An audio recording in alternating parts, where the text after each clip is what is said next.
Okay, I have cut one end of all the paper caps and the electrolytic caps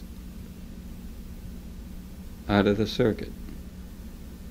I recorded by taking high-res photos of every single one of them, putting my finger on it or pointing to it with a screwdriver or something, so I know exactly how they were reconnected.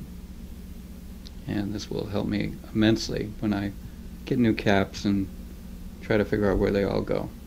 So between the pictures and this video documentation, hopefully I can't go too far wrong. And worst comes to worst, there's always a schematic. So, anyways, I guess at this point, what I'll do is I'll start at resistor 1 and start checking for values of resistance.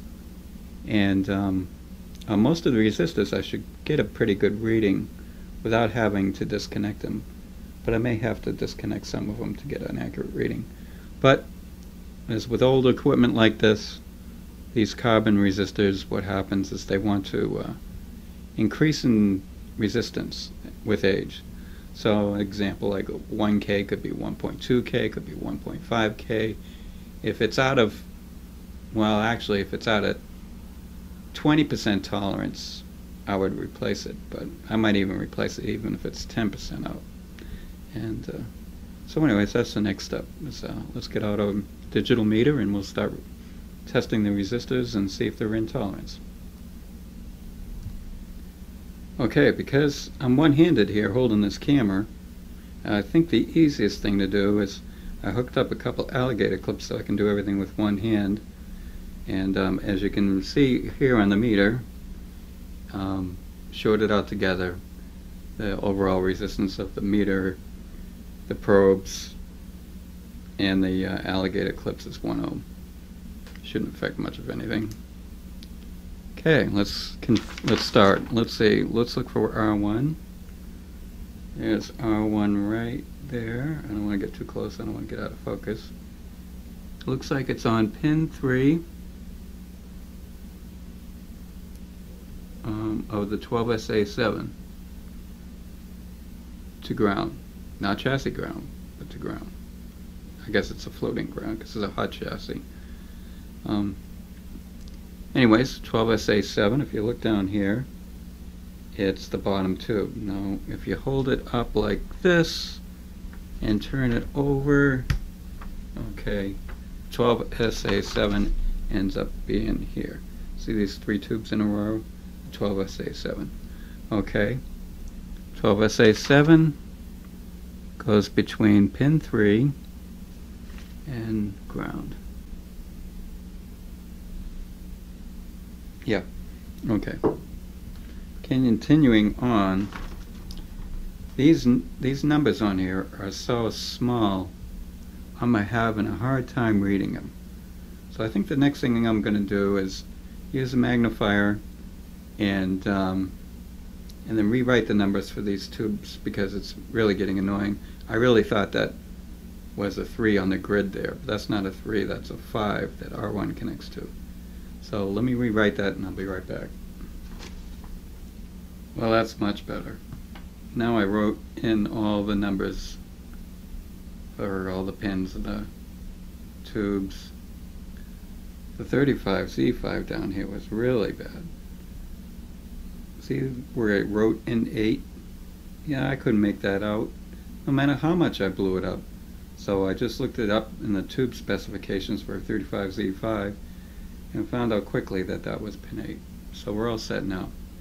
So going back to R1, which I think was here, yep, there it is. Okay. Now I can clearly see it goes to pin 5 of the 12SA7. And the 12SA7 was over here on the left. And I don't know if this flashlight makes it worse. No, it makes it actually worse for you. I'll turn it off as soon as I find it. Okay. Alright, that's pin 1, 2, 3, 4, 5. And there it is. This is a 220K. Red, red, orange is 220K. Okay, so Let's hook up our leads.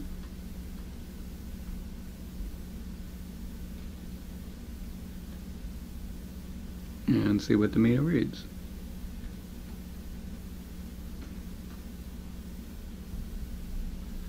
One-handed.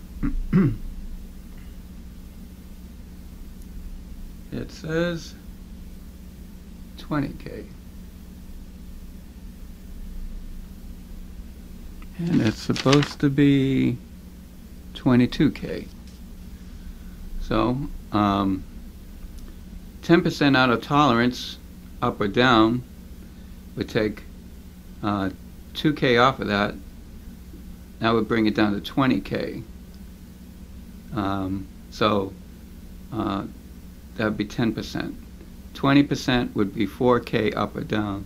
That would be 18K. So it's within 10%. I'm going to leave it close enough. Okay. So, putting the camera down a minute, what I do is I usually check off these one at a time with colored markers. Usually I use red, means that I need to change the particular item, or green means it's okay and I'll leave it. So, and I don't have them with me, so let me go get them. I'll be right back. So R1 there, I just put a little green check mark, means I tested it and it tests within tolerance, and I won't touch that one. Let's move on to R2, and it says it is 220K, 20%. It's the same thing, 20%. 220K. Look on the schematic. Okay. 220K, R2. Okay. That runs in parallel with C6, 0.05. And if you remember, that was the guy right over there. Let me point that out. The screwdriver. Right there. This is 220K. Okay, hook up our leads.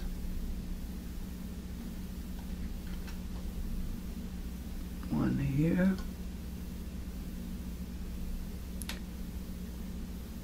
Which was the floating ground, and one to chassis ground, which connects to the other end of the resistor. And it says 217K. 10% tolerance. Oh, this one reads low again. Very interesting. That's pretty close though. I'm not going to bother with that one. That's well within 20%, and that's what it calls out for here. It says R2, 220K, 20 ohm, 1/4 watt. Okay, 20% tolerance. So up and down 40%, what would that be? 20, 40, 40K? So it could go down by 40K and still be within tolerance. And it's at 217K.